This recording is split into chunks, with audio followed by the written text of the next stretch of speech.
All right, we're here at Fan Expo 2013 with Linda Ballantyne, the voice of Sailor Moon. Yeah.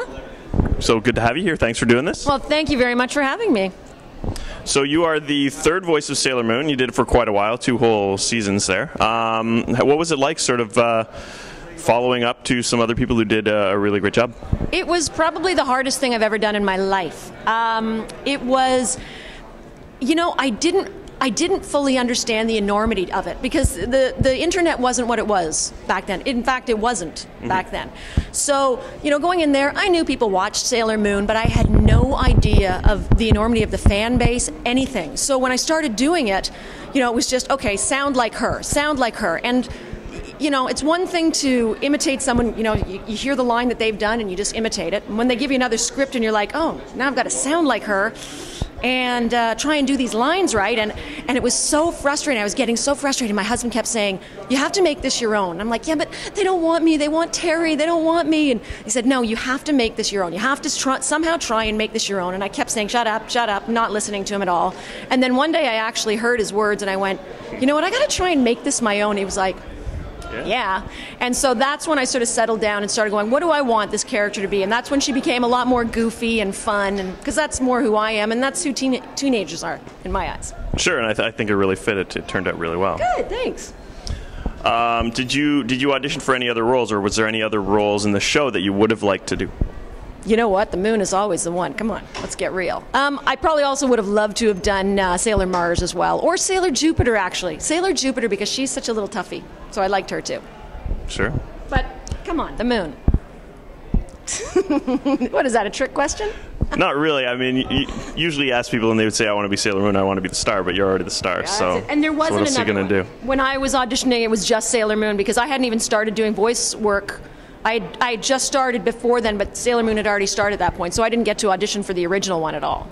Pretty good early role to get. Not bad. Not bad. If they asked you to do the role in the new show, would you be up for doing that? Yeah, totally. I'd do it in a second.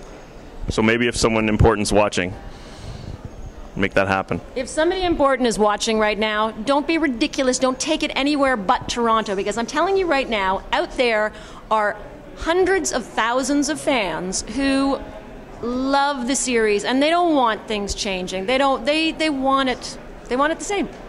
It's true. Yep. Absolutely. So what kind of roles are you doing lately? Anything you want to tell us about? Well, it's always funny when you have to think about what you're actually doing right now. Sure. There's a show called My Big Big Friend. I'm one of the moms in that. I do a lot of commercials and stuff. And I've also got a new thing, a new radio show on Sirius XM called I'm Just Saying. And it's on the Canada Talks channel, number 167. And it's a lot of fun. Cool. Laid back talk show. A laid back talk show. Well, That's as laid good. back as I can be. That's pretty cool. Obviously, Sailor Moon Tuxedo Mask, that's the big romance. Any other characters in the show you would have liked to have been romantically attached with? Oh, that's a good question. Wow.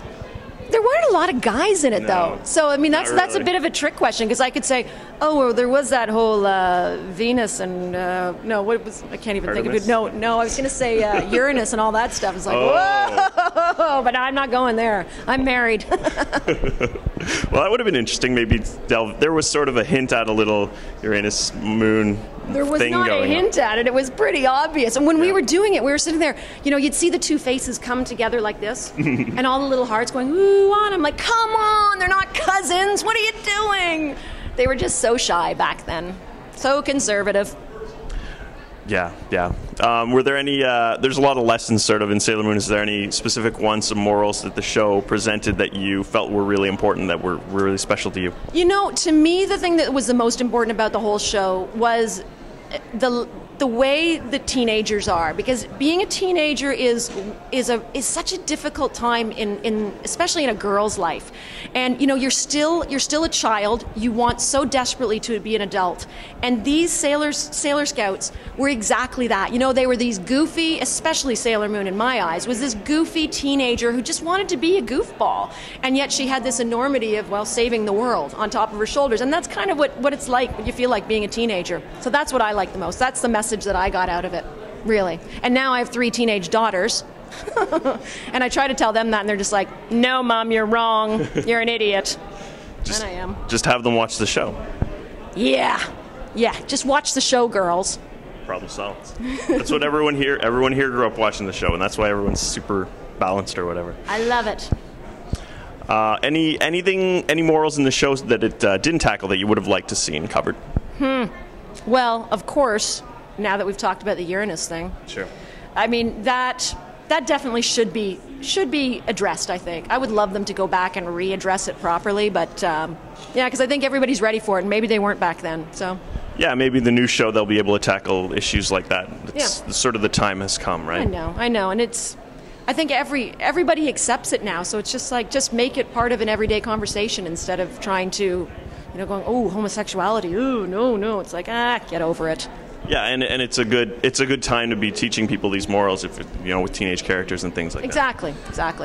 And teenagers are ready for it. They don't shy away from it. They're like, I think it's more the adults that have to be slapped around a little. that. So just don't tell them, just do it anyway. No one will notice. No one will watch the show. All right, cool. Well, thank you very much for joining us, and have a good time at the rest of the convention. Thank you very much. And should I do one last Moon Cosmic